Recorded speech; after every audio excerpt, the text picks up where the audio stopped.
Welcome to Golf in the Good Life, your guide to golf travel across the pond.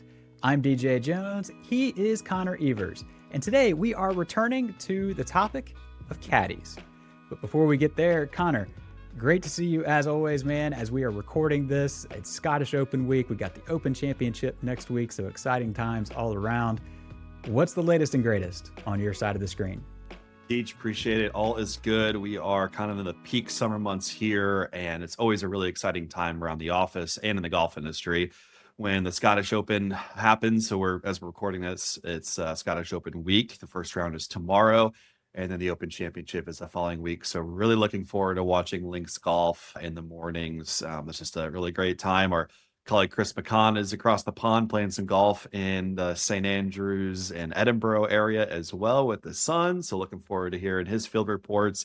I was back home in Iowa for the John Deere Classic. And as many know, there's a charter flight on Sunday post golf tournament from Moline, Illinois into Scotland. This year they're flying to Glasgow and they usually fly into Edinburgh, but brings all the players from the tournament over and just makes it a lot easier. So I love just the connection between my home airport back home, if you will, to Scotland. So it's all good. And then just a few shout outs to members that are about to depart for their expeditions from the Country Club of the Rockies, Firestone Country Club, Kiowa Island Club, Rolling Green Golf Club, Shady Oaks Country Club, and Wingfoot. Last thing before we get started, and I'll hand it over to you, DJ. I saw this post yesterday. Jamie Kennedy, he's a digital content creator for Golf Digest.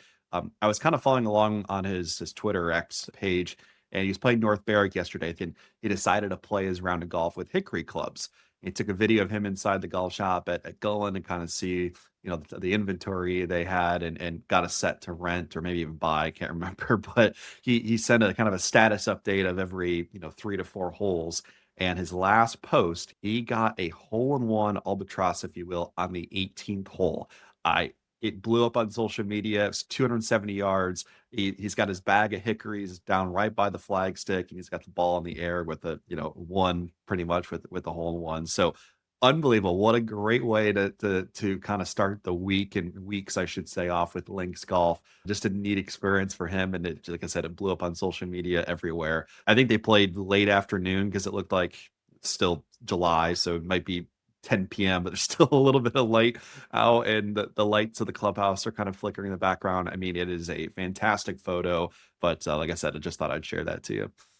What a core memory. I mean, just unbelievable. With a Hickory driver, nonetheless. I mean, know. I never come close to reaching that green with modern equipment, much less with a Hickory driver. Right. Good on you, Jamie. That is fantastic. And if I recall correctly, I think last year he did a thing where he played Scotland's golf coast as like one continuous golf hole. Like he started on one side of town or one side of like the stretch of coast, played a hole at each course or maybe a few holes, and got all the way to the other end. So definitely takes advantage of this week for sure. But man, what a story. A hole-in-one on 18 at North Berwick. Good stuff. Speaking of field reports, as you mentioned, if you're traveling across the pond, whether you're going with H&B or on your own or what have you, listen, we would love to hear from you. I'd love to see your photos and hear your stories. Send them to us, golf@haversham.com. We have one actually to add to the mix for this episode, and it's a little timely given the topic and what's happening next week. Scott Price, he just returned from his 5th H&B expedition, and he emailed us actually after the England's Golf Coast episode to say, a friend of mine sent me the H&B podcast about the Southport area. We played the 3 Royal courses plus Hillside and Formby. The Royal courses were outstanding, but Hillside and Formby were 2 of the most enjoyable golf experiences, courses, and caddies. I had the same caddy at both courses, and they were 2 of the most enjoyable experiences I have had. And if that doesn't just completely echo what you and Mike talked a lot about during that episode about that, it is the Royals that bring you over. We get that, and they are absolutely incredible.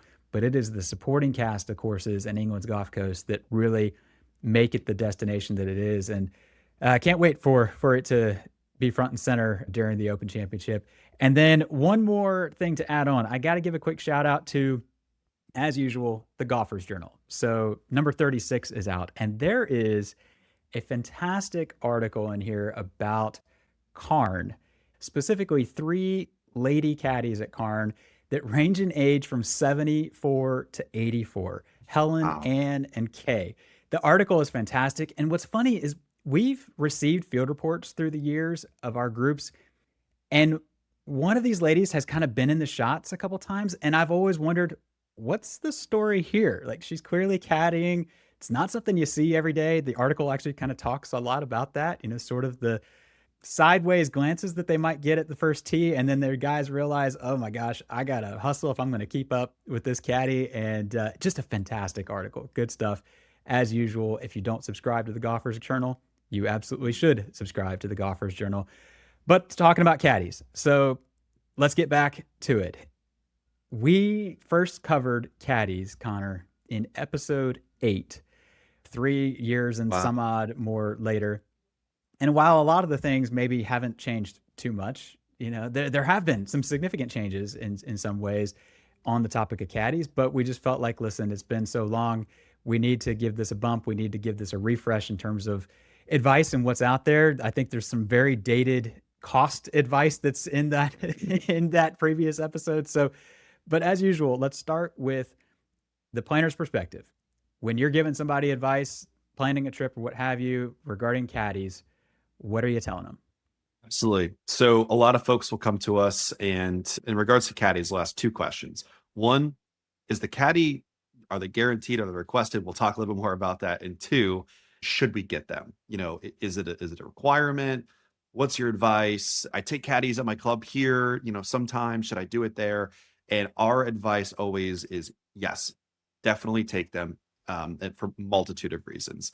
Not only are they just going to help you, they just definitely add to the experience while you're there. Some of the surveys, and a lot of the surveys that we get are, oh my goodness, our caddy at XYZ course, or Jerry the caddy, we ended up having a great experience with them, and we ended up getting a couple pints of beers afterwards, or invite them to dinner afterwards, or decided to caddy for us the following day. It's something like that. They become a friend, and they just, like I said, adds the overall experience. Oftentimes, too, they're members of the club. I mean, the first time I played Prestwick, I talked to my caddy. He's like, I've been caddying here. This is my 40 something year. I think he honestly said it was like 48 years. He's been doing it since he was 18 or 16 years old. And he's just been there ever since. And they know every nook and cranny of that golf course and what club to hit, and what to do, and the different aiming points, and etc. And like I said, some of the best moments of the trip are going to come from having that caddy. A lot of times we'll talk a little more about the details. They're sometimes not required, and it's completely up to you if you'd like them, but are always suggested that you get one.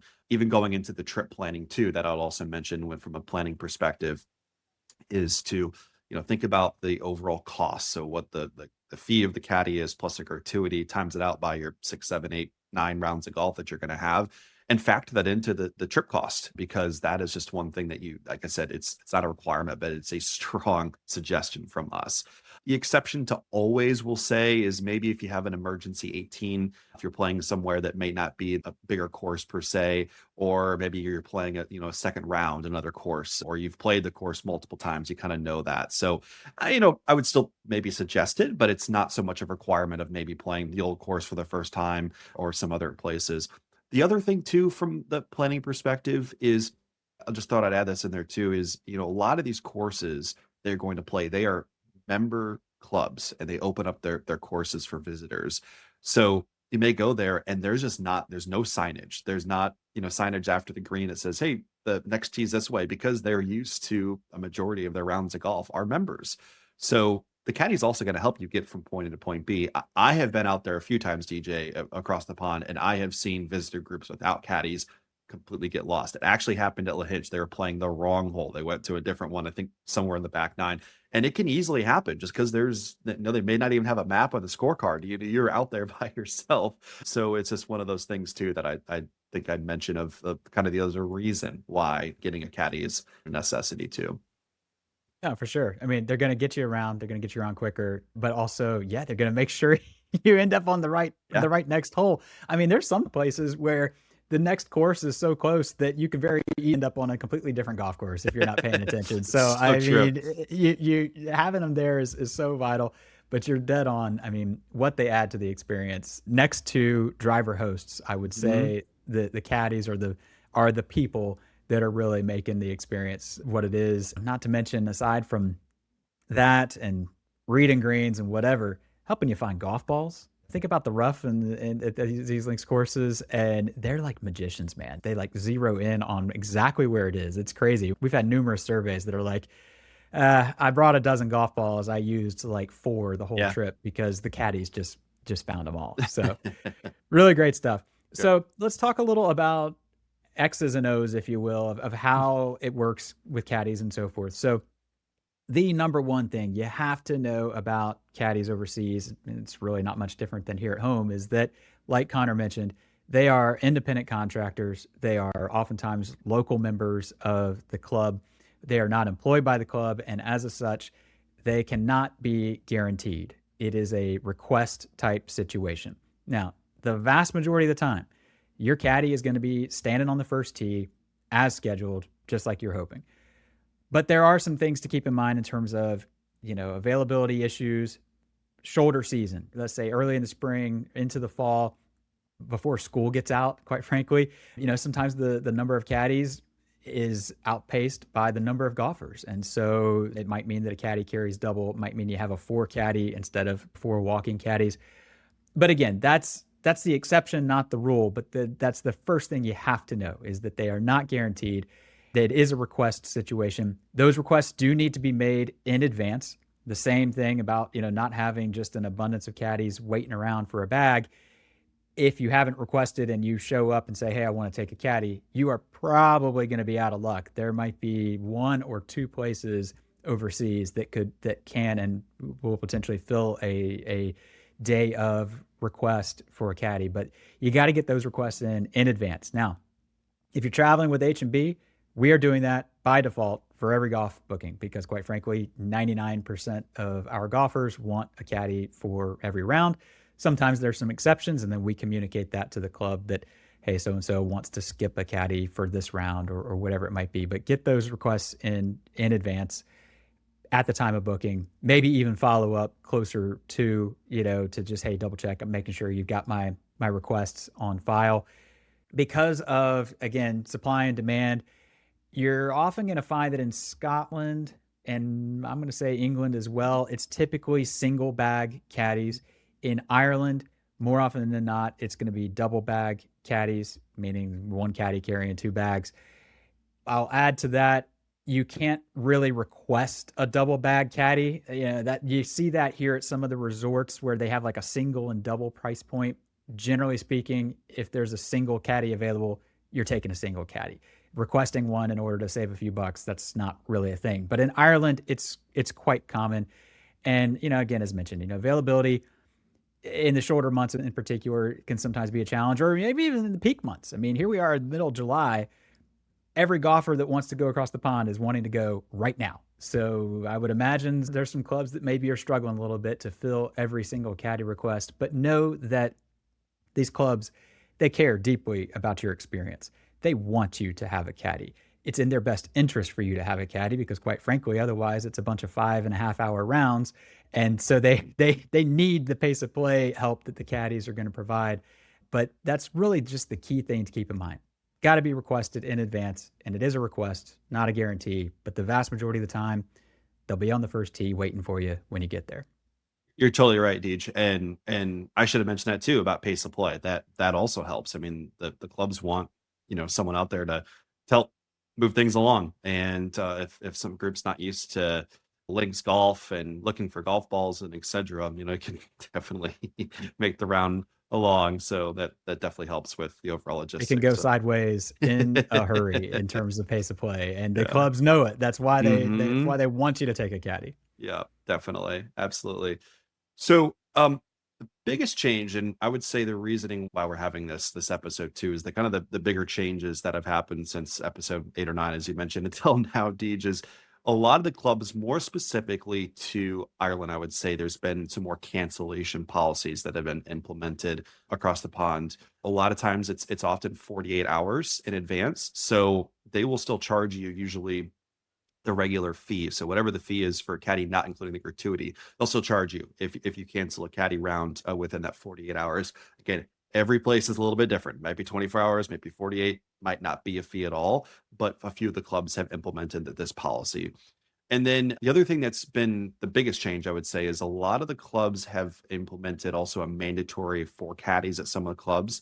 So at Ballybunion, for example, at least 1 walking caddy or a 4 caddy for the round of golf.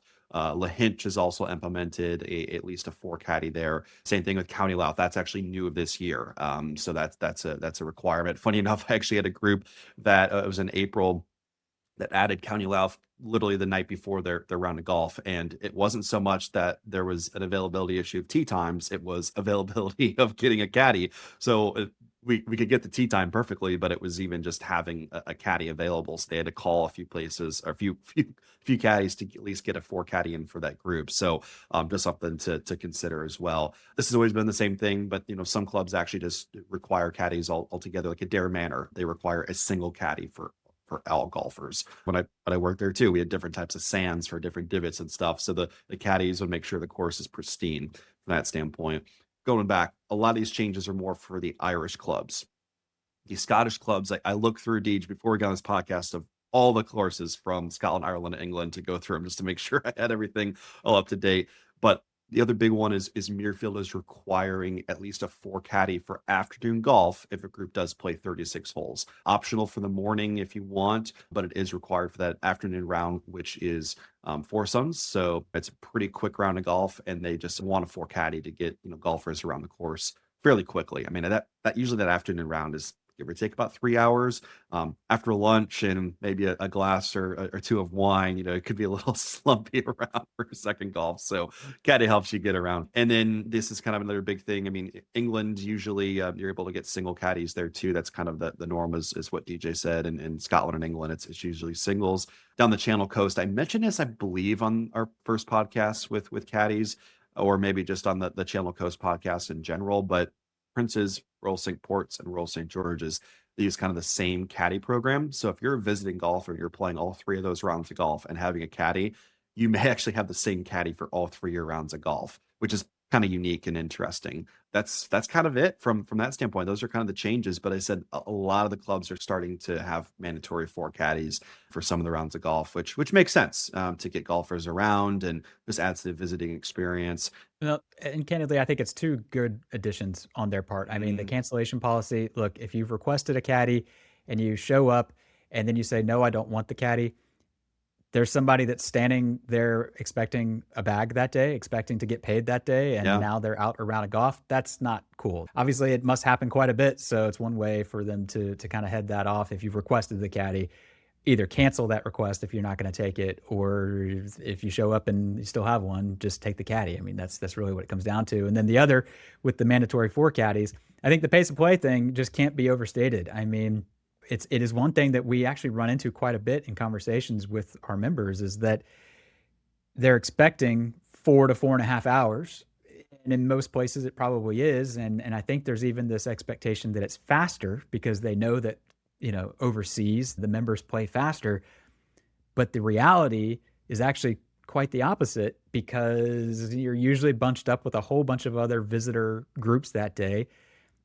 And those visitors are playing just like they're back home, and they're playing links golf, which is a big enough change as it is. And so suddenly a 5-hour round is actually kind of normal at a lot of places. And so they need to speed it up. So I think 2 good things, the cancellation and the 4 caddy. And I expect we'll probably see more of it, but understandable why our friends in Ireland have done that for the most part. All right, so let's talk some money stuff, because this I think is another big change probably from the last episode. Candidly, I did not go back and look at what the fee/gratuity suggestion was back then, but I would imagine it's probably on the realm of about 1/3 of what it is, 30% less than what it is right now. But the thing to keep in mind is a few things. Number one, you're going to be paying your caddy directly in cash at the end of the round, and it needs to be local currency. Your US dollars are absolutely worthless to them. So if you are in Scotland and in England and in Northern Ireland, we're talking British pounds. Wales too, if you're going to Wales. And then if you are talking Republic of Ireland, so Dublin area over to the West Coast, we're talking euros. So if you're doing that Dublin, Northern Ireland trip, you're actually going to need both currencies and you're going to be paying caddies in separate currencies. So just kind of keep an eye on that. And generally, what we're talking is the club's mandatory caddy fee plus your discretionary gratuity. The kind of the range, if you will, these days is probably somewhere around 70 to 90 euros or pounds, depending on where you are, for the caddy fee. And then somewhere in the realm of 30 to 50 pounds or euros for the suggested gratuity. The example I would give is St. Andrews Links, right on their website. 80 pounds is the current caddy fee, and 35 pounds is the suggested gratuity. So 115 pounds together between the two combined. And you're paying that amount directly to the caddy. Random little side note. A while back, ages ago, I read the book An American Caddy in St. Andrews. Great book. If you haven't read it, read it. And back when Ollie was a caddy writing this book, probably 15 years ago, they talked about the Hawaii 5-0. And the Hawaii 5-0 was something like a 35-pound caddy fee and a 15-pound gratuity to make a 50. And that's what they called when somebody would hand them a 50-pound note. It was, the nickname was the Hawaii 5-0. Well, so here's where we are. 50 pounds way back then to roughly 115 is the suggested part. This is going to vary depending on exactly where you are. It might be a little less, might be a little more. The gratuity, of course, is also up to you. If you're the guy who made a hole-in-one on 18 at North Barrick with a hickory driver, I hope you're tipping your caddy a little more than the suggested amount. Yeah. And, so again, it's entirely discretionary on that part. But those are the two things combined in cash into the round. It's not paid in advance to your tour operator. It's not paid in advance to the club. So what that means is you need to hit an ATM. In the airport baggage claim, there's going to be one literally sitting practically right next to the belt, no matter what airport you're landing in. That's typically my experience. So while you're waiting on your bags, hit the ATM. If you're playing arrival day golf, it might be a good idea to have enough to cover your first caddy on hand when you get there. So hit your local bank and get, a couple £100 or euros to cover you. You don't need enough to cover the whole trip. Candidly, you'll probably get a little bit better exchange rate, fee situation, getting it from an ATM over there, but hit that ATM. And I would also add, avoid your hotel ATM. Hit the ATM that's at either a branch, baggage claim, outside the grocery store. You walk up Market Street in St. Andrews with all the grocery stores, there's like 8 ATMs right there. You don't have to go very far to find one. So that's really the gist when it comes to the dollars and cents of it. Paid directly, local currency, and I think that's all I got. Yeah, love it, Deej. Good stuff. But yeah, like I said, biggest thing too is when you're planning a trip is coordinate, figure out, how much this is all going to cost if you're going to take a caddy for every round of golf. So just some additional things here. If you're taking a buggy, if you put a request in for a buggy and you can get one for the day, more than likely what you're also going to have from a caddy situation is the caddy's going to be driving the buggy. So you're going to be the passenger on it pretty much essentially. And you'll still pay for the buggy along with the caddy fee. So something to consider there when doing this. And then the other thing we always talk about is leave the staff bag at home. If you do bring a staff bag or a huge, 14 club bag, more than likely they are going to remove it and put all your clubs in a different bag to lighten the load for them to carry. So just consider that too. And then the other thing I'd mention too, I mean, this is a lot of information. Every course is different in the sense it's not one standard operating procedure. This is how much it is, single, double, etc. This is why you hire a company such as Haversham and Baker to do this. I mean, when you get your final itinerary with us, you're going to have every single detail of the pricing. So if you're taking a 4 caddy, if you're taking a single caddy, we have all these details set and ready to go, and we update it every single year. So there is nothing, and I've gotten into this multiple times. I'm sure you have, DJ. You're playing a club and you get done with the round of golf. You're like, oh my God, you start freaking out. How much is this? Am I underpaying? Am I overpaying?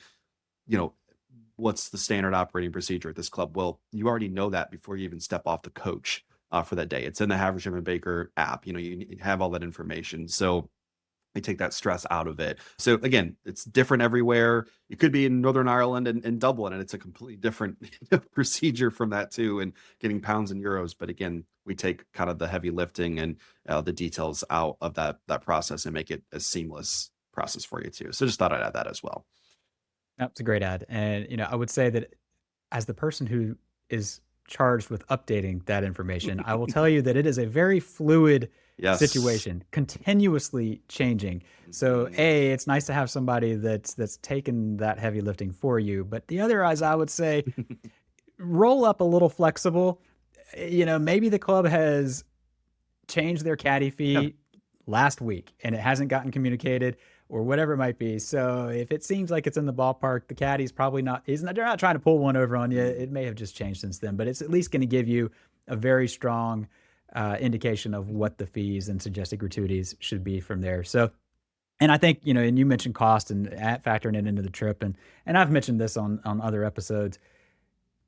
The last place you really should look for some savings on a trip of this caliber is the Caddies. Yeah. You have invested 5 figures in some cases.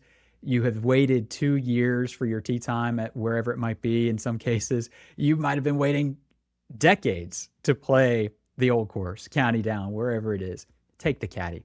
It's gonna make your day. It's gonna make your experience.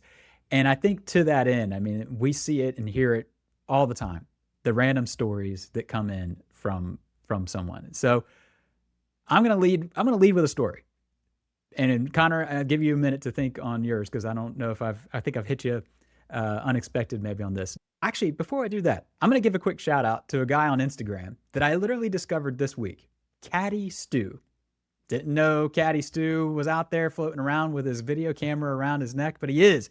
He's a caddy at St. Andrews. I think he wears a point of view camera around his neck, and he interviews whoever his bag was for the day and just asks them about the round. He records some of their shots or whatever. A while back, we talked about how we had our members from Boston Golf Club, and 2 of the guys wore kilts to play. Well, Stu was on their bag, and he recorded these guys talking about their day. So if you haven't followed Caddy Stew, you probably haven't. Go give him a follow. It's a great, just to get you amped up for your trip and what you're going to run into there. Some of the videos are quite funny, but it's always cool to hear that firsthand experience. I think the one caddy story that I have, other than echoing what you said about being paired with locals and so forth, I mean, I've been paired with past club captains. I've been paired with the current club champions at places. I mean, RCD to name one. And it's just amazing the people that you meet along the way. But the story that comes to mind when somebody asked me about caddies was I was at Carnoustie in 2018, a month after the Open Championship, 2 or 3 weeks tops. I was with my brother. We get paired with another American duo. And if you picture the first tee of the Open, it's got the horseshoe grandstand going around the first tee. The guy we get paired with hits a shot that shall not be named straight off the grandstand, ricochets right off the grandstand, and is like 10 yards in front of him. And his caddy, without missing a beat, first swing of the day, says, course is playing long today. And the whole tee box just erupts in laughter. So fast forward the next day, my brother and I are playing the old course. He played in the morning. I played late at night. We did the sleep outside thing.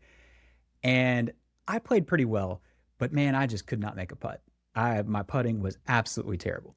My brother comes out to join me on the road hole and walks over, and Caddy's like, so who's this? I'm like, oh, it's my brother Ross. And he's like, Ross, your boy's playing really well. I got to tell you, he's hitting the ball really great, tee to green. But man, will you do me a favor? When we're done here, will you take him into Ochterlani's so he can buy a putter?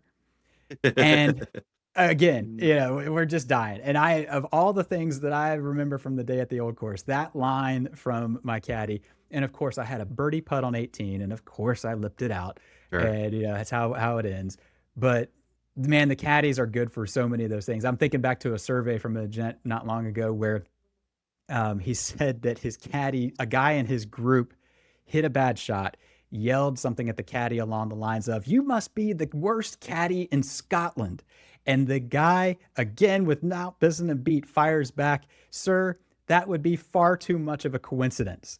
I mean, like, this is what you get. And Yeah. anyway, so those are my stories. I rambled a little bit. Connor, No. hit me with some of yours. Dude, it's great because the the caddies, like, you got to put your ego to a side to that point because they're going to harass you, yeah, on a Yep. lot of these things. It's hard to get a caddy in Scotland, Ireland, or England where that doesn't occur. So many good stories. I would say my caddy the first time I played Prestwick was incredible. Just like stories he had from growing up there as a kid in the town and starting to work there and caddy when I think he was like 14 or 15, and yeah, and then just been there ever since. That's just his profession. So that's unique. I think my favorite one is it hole 5, the first par 5 in the old course? It's a par 5. I can't remember if it's a 4 or 5, something. You're asking the guy that can't remember Yeah. golf courses, Oh, this is man. bad. Yeah, it's around there. I think it's 5. Anyways, well, I'm playing the old course for the first time, and our my buddy Larkin has his caddy, and the pin's in the way back. Larkin hits it in the front of the green, and instead of he puts his bag to the left, he's a right-handed player, and to left him so he can't see it. And he's like talking to him about the read, and instead of grabbing his putter, he brings with his driver. I mean, it's like a 70-foot putt, maybe even close to 100, and he's just off the green, I think, in front of the. He's like, ah, it's a little left here, aim about 2 feet out, and hands him his driver. We were just all cracking up. It So was good. great. So that's a good one. And then I would say when I went overseas in October, I played Roller County Down for the first time, and my caddy there was great. I played the Ansley the day before I played the championship course, and I met him. He was there, and he's like, "Well, what time are you off tomorrow?" And I told him, he's like, I'm with your group actually. I'll make sure I get your bag." And he actually caddied at a few courses in North Carolina, and knew some people where I used to live and went to college. So that was just a neat experience. He was also a fantastic caddy. Just like, sometimes you get the people that can banter and have fun, but they're also like, it feels like they know your game better than a lot of other people do, or like you know your game even better than you do. And they're just like, "Hey, 7-iron, here it is." And they're like, "Really? Like, it's 100 and whatever, almost 200 yards." He's like, "No, it's downwind, use the slope." And sure enough, you hit it and it just rolls right up. It's like, my gosh. So um those are some good stories.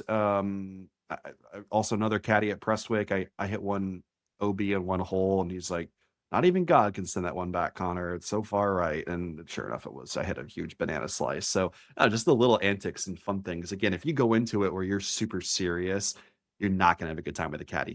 They really make the experience a lot better. And yeah, don't take it for heart. They want you to have a good time, and they razz you a little bit. So just good experiences from all around. For sure. I mean, and it's amazing, thinking back to all my caddy rounds, Mhm. most of my best rounds of golf have been with a caddy, I would Yeah, say. And there's something to be said for someone that hands you a club and says, "Hit it here." yeah, And all you have to think about is literally just, "I'm just going to hit it there." When you're out there on your own and you're out there making decisions and thinking about things, that's where stuff goes sideways for me. But some of the best rounds have been caddies just don't hit it there. And I hand them back. "How's that?" "Great." "Okay." And off we go. Do you remember our caddies at Narn and Portneuf? oh geez, what do we? Yeah, that should be I the just thought of them while I was thinking about it. I cannot remember their Bear, Marty maybe was. Barry and Marty. Yep. Of course, yeah, fantastic. So the backstory, folks, and I'll throw a picture on the screen because I think I have one of them. We roll up to Narn and Portneuf in Northwest Ireland, and the weather is absolutely terrible. And these two gents roll up. We're the only ones at the course. Nobody else is there. They're there to show us around. And I wish I could remember which one was which, but the one dude, he looked like he was fresh off of an episode of Deadliest Catch. He was in head to toe, like heavy Yep. duty rain. I don't even know what you call that outfit that they wear on those crab boats, but oh man, those guys were awesome. And just thinking about that, but yeah, man, they're gonna make your experience what it is. I mean, that they're half the experience, and so again, it's not the place to save a few bucks. Take the caddy. They're worth every penny in the end. Anything to add before we wrap this one up? I got nothing, DJ. This has been really fun. Maybe we'll revisit this in a few years and things update too. But yeah, I got nothing else. We hit the nail on the head with all this. Good stuff. Well, listen, if you got a caddy story out there, send it to us. Goff@haversham.com. DM it to us on social media, however you get it to us. We'd love to read it on a future episode, even if we're not talking about caddies. I'll drop some guides into the show notes as usual. But listen, that draws this one to a close. Thank you, as always, for tuning in. Connor and I will be back again soon with another episode. But until then, we wish you plenty of golf at its finest and life at its best.